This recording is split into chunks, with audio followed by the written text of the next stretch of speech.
Olá pessoal, eu sou a professora Thalita, professora de língua portuguesa. E hoje então nós damos continuidade ao nosso estudo da terceira geração modernista, especificamente na parte da prosa. Lembrando vocês, gente, que na nossa última aula, então, a gente viu algumas características importantes, então, da obra da Clarice Lispector. Nós temos o intimismo, o fluxo de consciência e a autoanálise.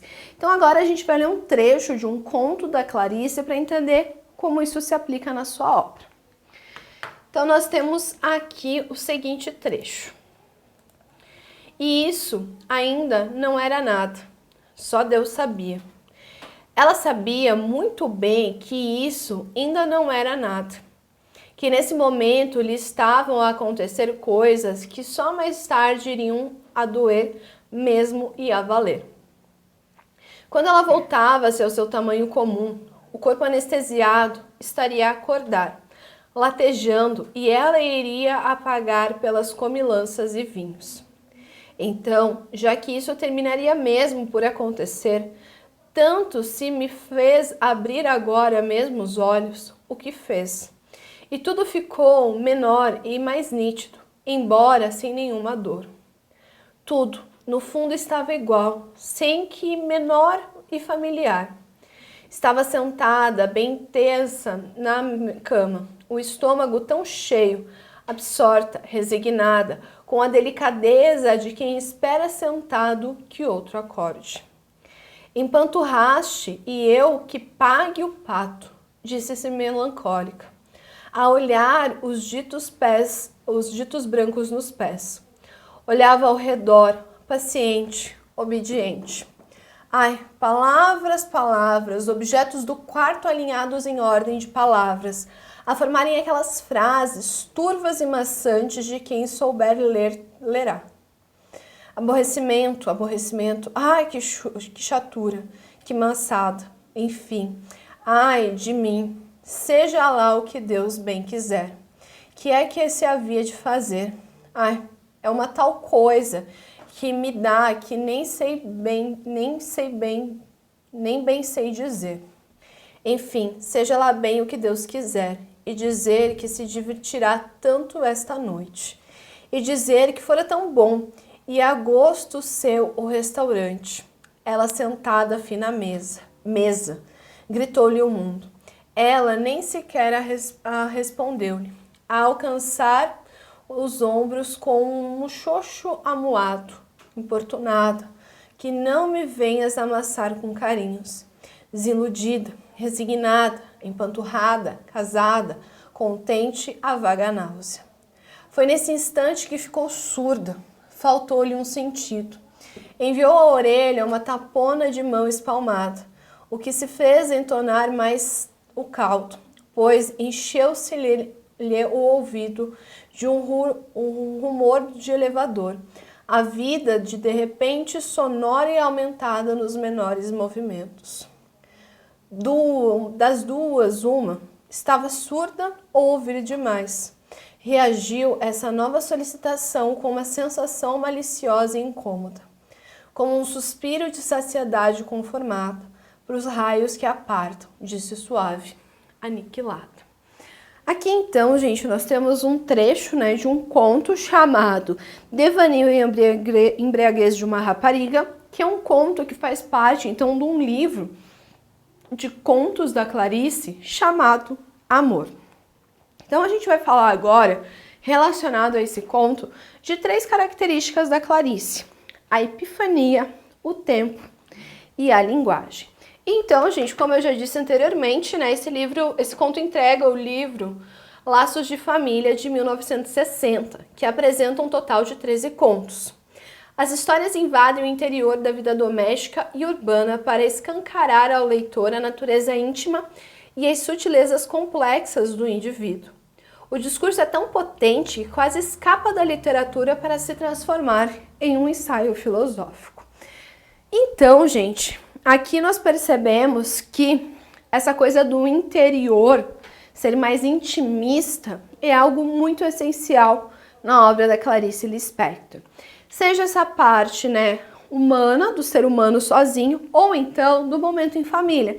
Tanto que a gente vê ali, né, a vida doméstica, então o dia a dia das pessoas, das suas famílias.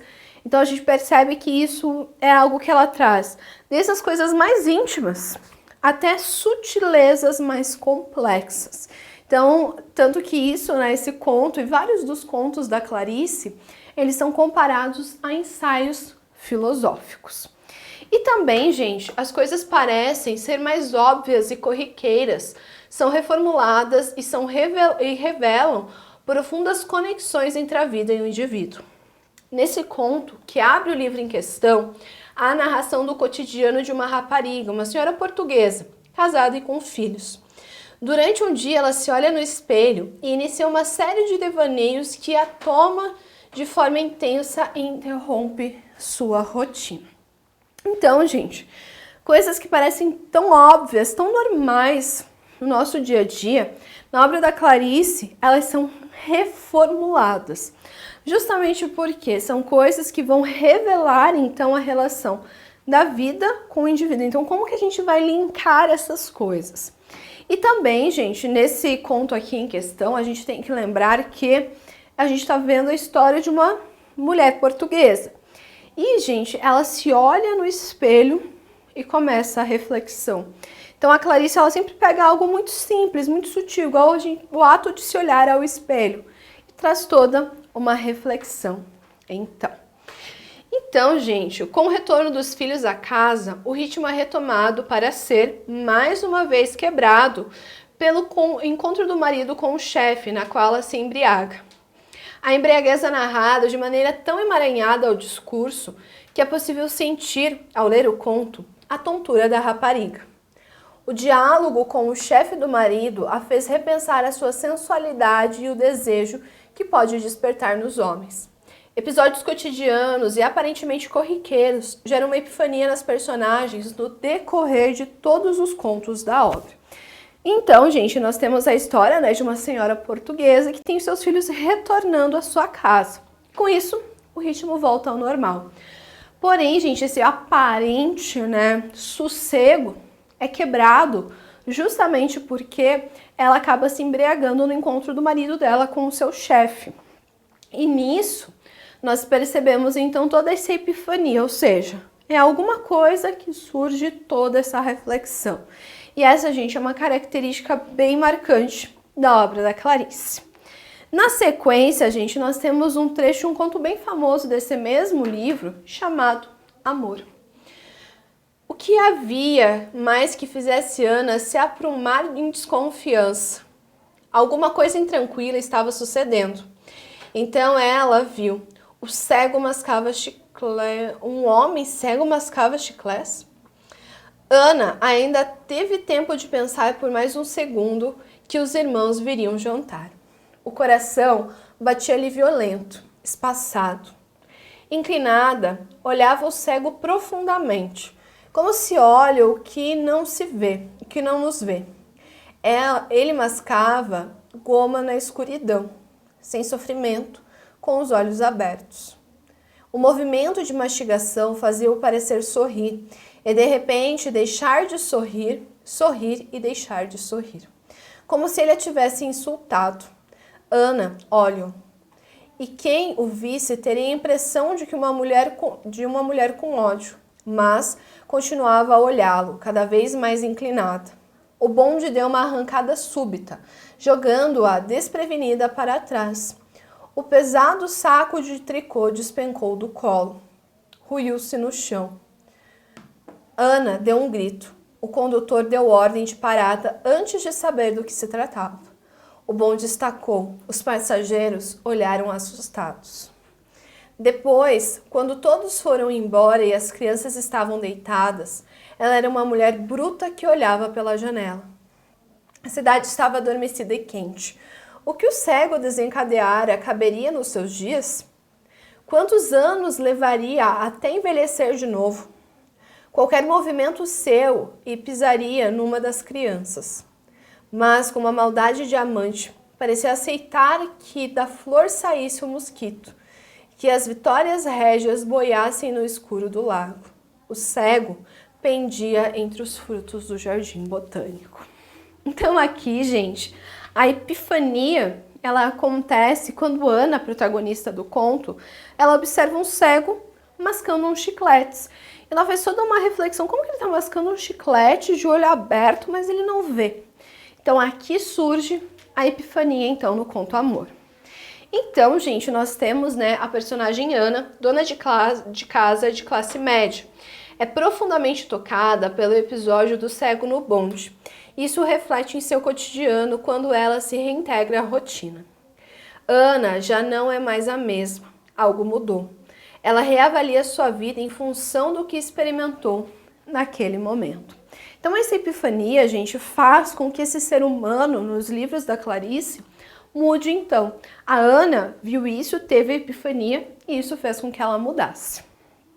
Também, gente, os fatos inusitados no dia a dia das personagens geram uma epifania no decorrer dos enredos dos contos, que nas palavras da estudiosa Liduína Fernandes é um instante de revelação que desencadeia um fluxo de consciência e faz a personagem enxergar-se criticamente no seu interior e suas relações com o mundo exterior. Essa característica marca toda a obra de Clarice Lispector. Ou seja, gente, essa epifania que gera essa reflexão, que gera então esse momento que vai mudar a vida desse ser humano, é uma característica, gente, muito importante. Justamente porque é um momento onde esse personagem se enxerga de forma crítica. E também, gente, em toda a sua obra, há uma revalorização da linguagem, uma busca constante por uma ressignificação das palavras e do ato de narrar. Apresenta ainda como principal tema o questionamento do ser, da condição humana e do estar no mundo. Há uma pesquisa do ser humano latente em sua narrativa. Então a Clarice, gente, ela revaloriza a linguagem, justamente porque ela procura constantemente ressignificar as palavras e também o próprio ato de narrar. Então ela pensa numa ressignificação para o próprio ato narrativo. E também, gente, ela traz um questionamento do ser, né, e do estar no mundo. Então, gente, essa pesquisa do que é o ser humano é presente do início ao fim da obra da Clarice Lispector. Bom, gente, espero ter ajudado vocês em mais uma aula de língua portuguesa. Até a próxima!